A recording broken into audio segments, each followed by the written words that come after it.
오늘 본문 창세기 3장 19절 말씀을 다시 봉독해 드리면서 말씀을 나누면 좋겠습니다. 내가 흙으로 돌아갈 때까지 얼굴에 땀을 흘려야 먹을 것을 먹으리니 내가 그곳에서 취함을 입었음이라. 너는 흙이니 흙으로 돌아갈 것이니라 하시니라. 그렇게 말씀하죠. 교회의 전통을 보면 이 말씀이 사순절에 굉장히 중요한 말씀입니다. 우리가 사순절 매년 제2의 수요일부터 시작되잖아요. 지난 수요일이 제2의 수요일이었는데 성경을 보면 하나님께 죄를 지은 인생이 그 죄를 깨닫고 뉘우치며 회개하며 나아갈 때에 죄를 뒤집어 씁니다. 그러니까 제2의 수요일에서 그 죄는 하나님 앞에 죄인됨을 깨닫는 인생이 회개한다, 회개의 날로부터 사순절이 시작된다, 이렇게 생각할 수 있는 거죠. 근데 교회 전통을 보면 지금도 천주교회는 이런 전통이 남아 있는 것 같습니다. 이 제2의 수요일에 성도님들이 교회에 모여 예배할 때에 중요한 의식 하나를 했습니다. 1년 전, 그러니까 올해 2025년 지난 수요일 제2의 수요일이라면 1년 전 2024년도 종려주일, 예수님께서 이제 고난 받으시러 마지막 예루살렘 입성할 때에 온 사람들이 환호하면서 호산나 다윗의 자손이여 이렇게 외치면서 종려나무 가지를 막 흔들었잖아요. 1년 전에 교회에서 사용했던 종려나무 가지를 바싹 말려놓은 다음에 1년 후 제2수요일이 되는 때에 그것을 태워서 재로 만들어서 곱게 갈아놓습니다.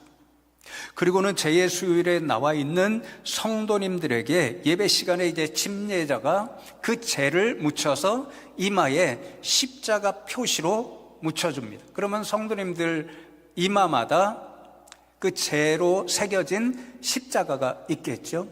그렇게 침례자가 그 재를 묻히면서 그 성도님에게 기억하라고 들려주는 말씀이 바로 창세기 3장 19절 오늘 말씀 맨 마지막 부분입니다. 사람은 흙에서 왔으니 흙으로 돌아간다는 것을 기억하십시오, 이렇게 권면합니다. 그러니까 교회의 전통은요, 이 사순절을 오늘 말씀 너는 흙이니 흙으로 돌아갈 것이니라, 이 말씀과 더불어 시작되는 거죠. 그럼 왜 교회는 사순절을 이 창세기 3장 19절 말씀과 더불어 시작하는 것일까요? 여러분 묵상집 읽고 여러분이 정리해 보셨으면 금방 알 수 있는데, 이 사순절을 지나면서 이 창세기 3장 19절 말씀을 묵상함으로 시작하는 것은요, 이 말씀에 우리가 사순절 내내 기억하고 고백해야 할 두 가지 영적인 의미가 있기 때문에 그렇습니다. 오늘은 그 두 가지를 나누고 함께 찬양하고 잠시 기도하면 좋겠는데요. 첫 번째로 너는 흙이니 흙으로 돌아갈 것이니라, 이 하나님의 선포는 너는 죄인이므로 죽을 수밖에 없다, 이 사실을 잊지 말고 깨달으라는 그런 뜻이 담겨져 있습니다. 하나님께서 아담과 하와를 창조하신 후에 그들을 위해 에덴 동산을 만들어 주셨습니다.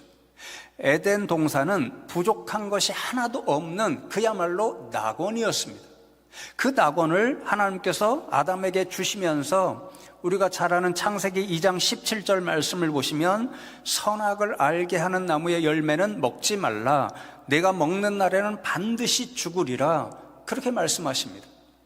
동산에 수많은 나무가 있는데 그 모든 나무의 열매는 다 따먹어도 좋지만 선악을 알게 하는 선악과의 나무는 건드리지 말라, 그 열매는 따먹지 말라, 그렇게 하면 반드시 죽게 될 것이다, 하나님께서 경고하시면서 명령하셨습니다. 그런데 간사한 뱀이 유혹하죠. 야, 하나님이 왜 선악과를 따먹지 말라고 하신 줄 알아? 너희가 죽기 때문이 아니라 너희가 그 선악과를 따먹으면 너희가 하나님처럼 될 수 있기 때문에 그런 거야. 그러니 선악과 먹어도 결코 죽지 않아.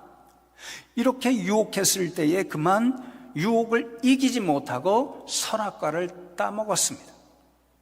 선악과를 따먹지 말라 하는 하나님의 말씀에 불순종하는 죄를 범하고 만 거지요. 그때 하나님께서 마치 재판장으로 범죄한 아담을 불러 세우시고는 선고한 심판의 말씀이 너는 흑인이 흑으로 돌아갈 것이니라. 내가 나의 말에 불순종하는 죄를 범하였으니 내가 말한 대로 너는 반드시 죽게 될 거야. 이렇게 말씀하셨습니다. 여러분, 아담이 어떻게 되었나요? 하나님 말씀하신 대로 죽어서 흑으로 돌아갔습니다. 여러분, 이것이 성경의 교훈이지요. 로마서 6장 23절 전반절을 보시면 죄의 싹은 사망이요, 그렇게 말씀합니다. 죄는 그 마지막이 죽음이라는 거죠. 죄의 결과는 죽음입니다. 죄의 짝이 죽음이기 때문에 죄는 결단코 생명과 짝하여 함께 갈 수 없습니다. 하나님께서 오늘 이어지는 말씀 3장 이제 22절로 24절 말씀에 보면 아담에게 이것을 분명히 깨달으라고, 너는 흑이기 때문에 흑으로 돌아간다. 너는 나의 말씀에 불순종하는 죄를 범하였기 때문에 반드시 죽고 만다. 이것을 잊지 않도록 특단의 조치를 취하셨습니다. 이렇게 말씀하죠. 여호와 하나님이 이르시되 보라, 이 사람이 선악을 아는 일에 우리 중 하나같이 되었으니 그가 그의 손을 들어 생명나무 열매도 따먹고 영생할까 하노라 하시고, 여호와 하나님이 에덴 동산에서 그를 내보내어 그의 근원이 된 땅을 갈게 하시니라. 이같이 하나님이 그 사람을 쫓아내시고 에덴 동산 동쪽에 그룹들과 두루 도는 불칼을 두어 생명나무의 길을 지키게 하시니라. 그렇게 말씀합니다. 하나님께서 그룹들, 천사들이라고 할 수 있죠. 그룹들과 불칼로 생명나무를 지키게 하셔서 아담, 사람이 그 생명나무에 접근해서 그 과실을 따먹지 못하도록 지키게 하셨습니다. 그 이유가 무엇이라고 적혀 있습니까? 아담이 생명나무 열매를 먹고 영생할까봐 그렇게 하셨다. 그러니까 아담이 영생하지 못하도록 생명나무를 지키게 하셨습니다. 22절에 보면 이 사람이 선악을 아는 일에 우리 중 하나같이 되었으니 그렇게 말씀하죠. 아담이 뱀의 유혹에 넘어가서 하나님 말씀하신 그것을 불순종하고 선악과를 따먹었는데 그 결과 선악을 아는 일에 하나님과 하나같이 되었다. 하나님과 똑같이 되었다. 하나님처럼 되었다. 그 말씀입니다. 그러니까 이제 하나님과 아담, 하나님과 사람 사이에 오로지 하나만의 차이가 남아 있습니다. 그게 무엇일까요? 하나님은 영생하고 아담은 죽는다는 것, 사람은 죽는다는 사실, 영생할 수 없다라는 거죠. 하나님께서 생명나무를 지키게 하심으로 아담아, 너 인생들아, 너희는 나처럼 영생할 수 없어. 너희는 흙으로 지어졌기 때문에 흙으로 돌아가는 죄인이기 때문에 죽을 수밖에 없어. 그 사실을 분명히 알려주셨습니다.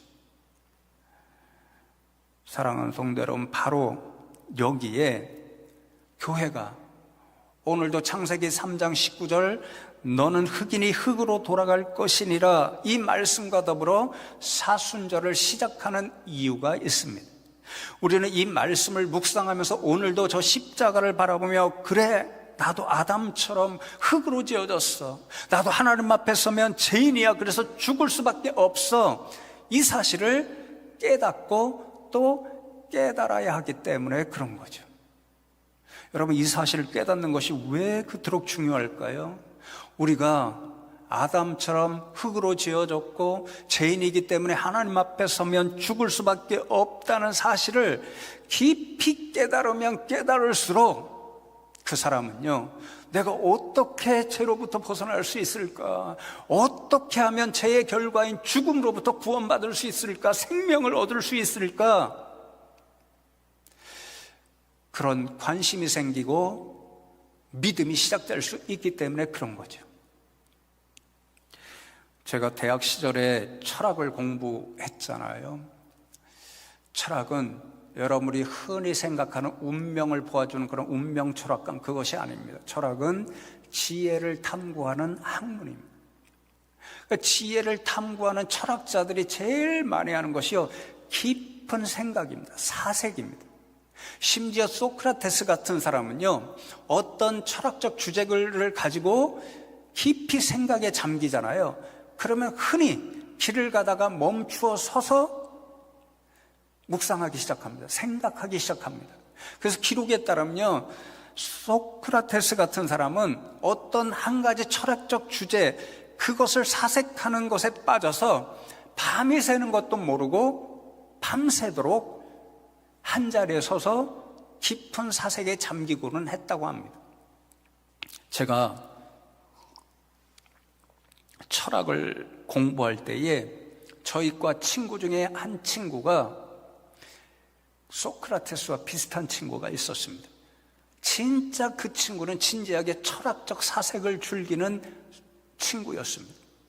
그래서 어떤 깊은 생각에 빠지잖아요. 그러면 소크라테스처럼 어떤 한 자리에 서서 계속해서 서 있습니다.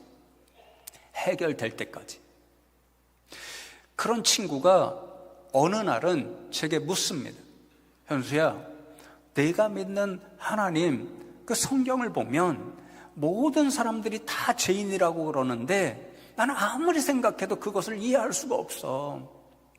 어떻게 모든 사람이 다 죄를 짓지 않았는데도 죄인일 수 있냐? 나 같은 사람, 내가 무슨 도둑질을 했니? 아니 살인죄를 저질렀니? 내가 어떻게 죄인이냐? 그렇게 이야기합니다.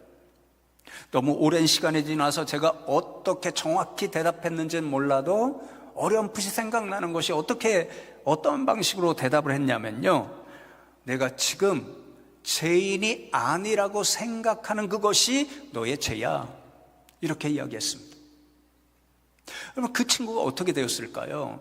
지금은 어떻게 살고 있는지 연락이 닿지 않습니다. 그런데 철학을 공부하며 졸업할 그때까지 자기는 여전히 죄인이 아니라고 생각했기 때문에 죄로부터 어떻게 벗어날 수 있을까? 죄의 결과인 죽음으로부터 내가 어떻게 생명을 얻고 구원받을 수 있을까?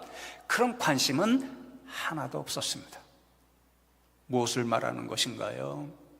하나님 앞에 자신이 죄 있다 고백하지 않는 사람은요, 구원의 길이나 생명의 길을 얻는 것에 전혀 관심을 가질 수도 없고, 그러니 믿음의 일이 싹틀 수도 없습니다.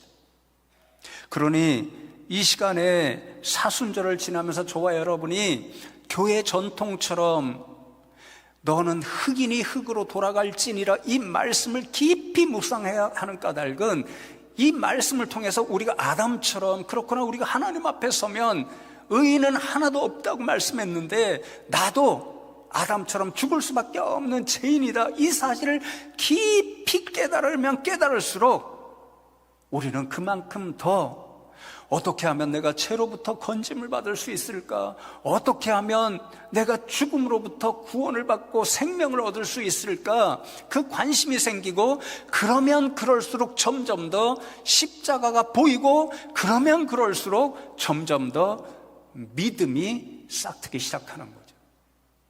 그래서 교회의 전통은 오늘 말씀 창세기 3장 19절로 사순절을 시작합니다.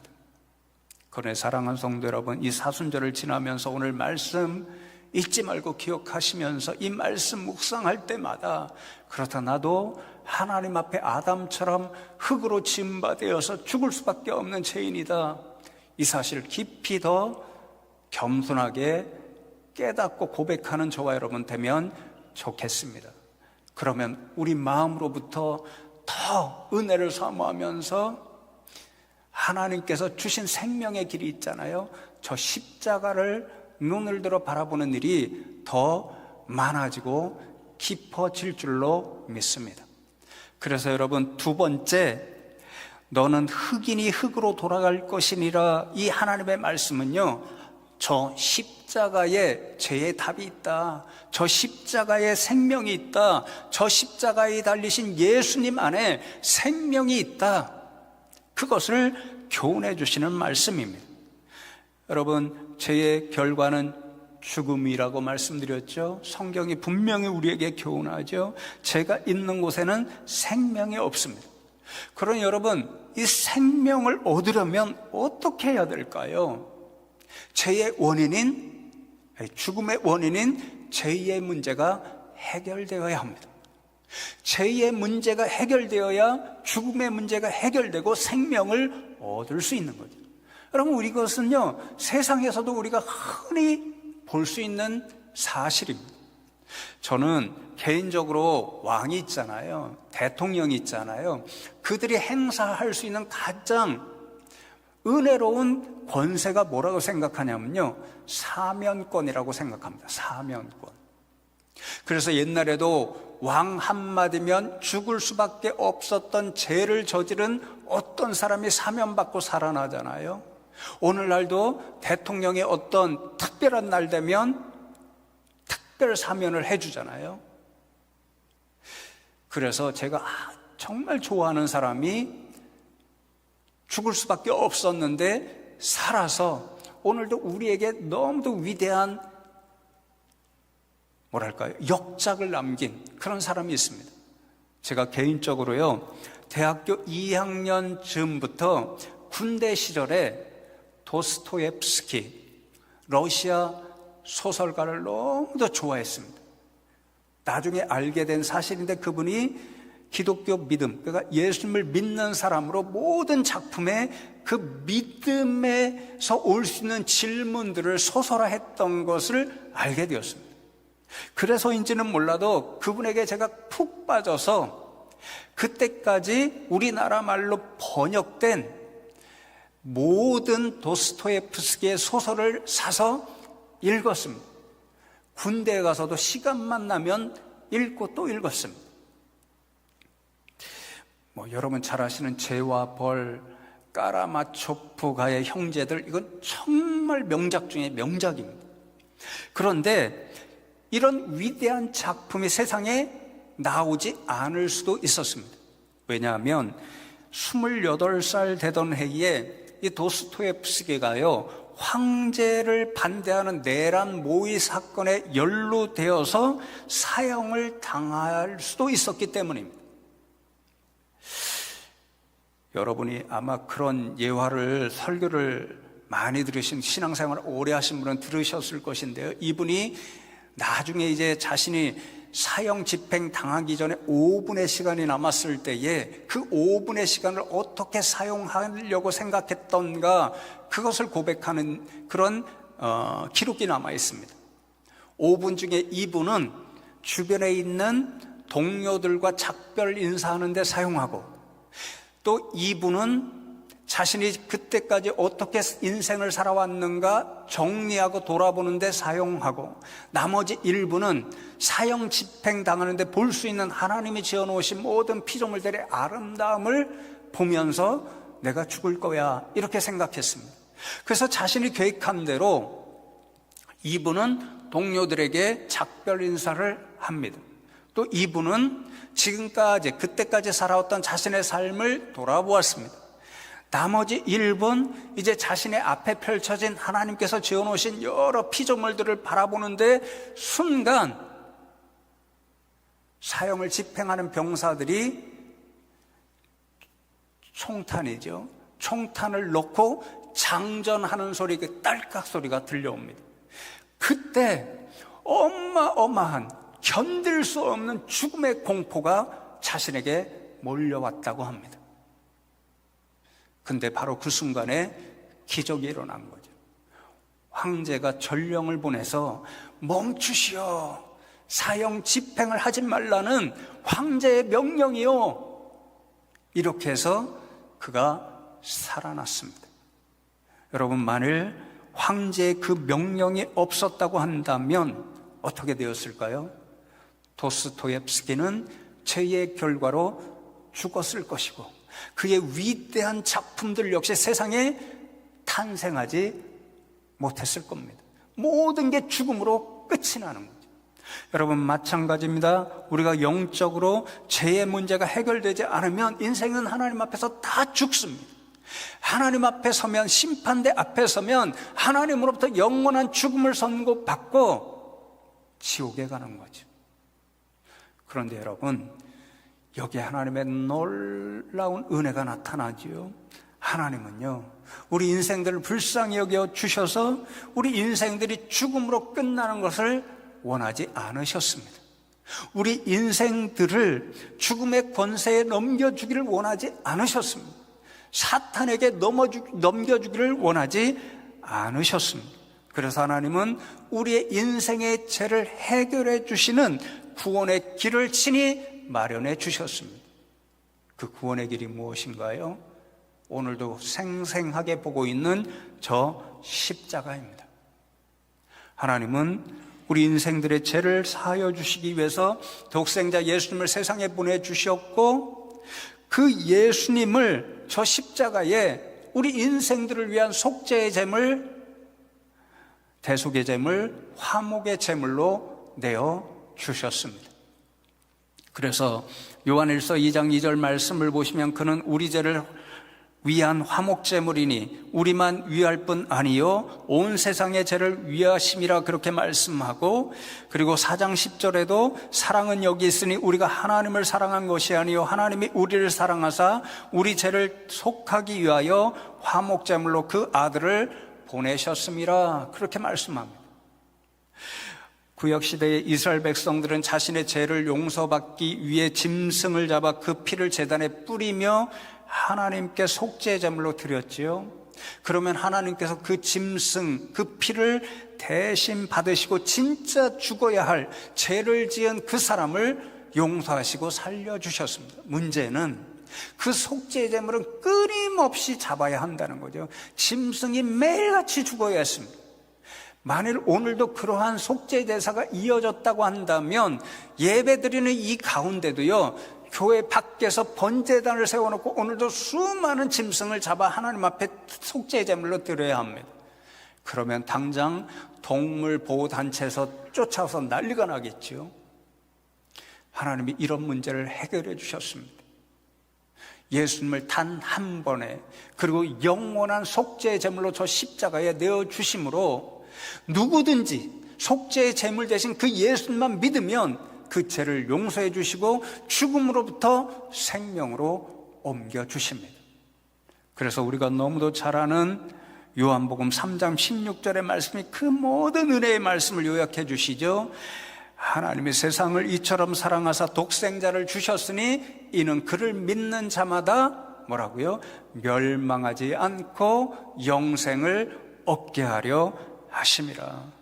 조금 전에 읽었던 로마서 6장 23절 전반부 아니라 후반부에 보면요, 죄의 싹은 사망이요 그러나 하나님의 은사는, 하나님의 선물은 그리스도 예수 우리 주 안에 있는 영생이니라. 그렇습니다. 여러분, 죄인은요 다 멸망하게 되어 있습니다. 하나님 앞에 죄 있는 그대로 서면 다 죽음으로 끝이 나게 되어 있습니다. 그러나 우리를 위한 속죄의 제물, 화목의 제물로 저 십자가에 달려 죽으신 그 예수님을 바라보고 그 예수님을 구주로 믿으면 하나님께서는 그 어떤 인생이든지 그 죄를 사하여 주시고 영생을 선물로 주십니다. 그래서 묵상집의 결론이 무엇인가요? 11쪽에 보면 하나님의 생명의 은총을 가로막는 것이 인간의 죄이며 다시 회복하시는 하나님의 방법이 십자가입니다. 하나님은 십자가를 통해 생명의 은총을 주셨습니다. 아멘이죠.